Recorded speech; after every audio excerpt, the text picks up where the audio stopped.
Այս ամենը արդեն ավարտվել է Կտրիչ Ներսիսյանի պարտությամբ։ Նա դարձել է մեկը, որին պետք չի թույլ տալ ներգրավել որևէ պետական միջոցառման։ Նա դարձել է մեկը, որի ոչ աղոթքին, ոչ ուղերձին, ոչ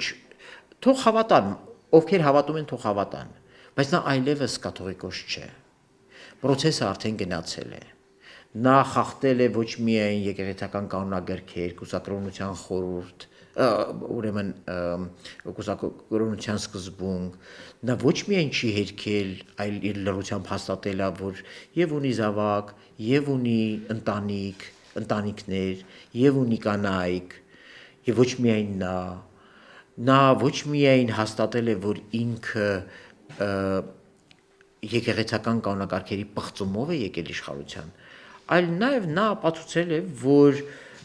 ինքը ուզում է, որ ժողովուրդը թույլ տա, որ նման անցյալով, նման մտածողությամբ մեկը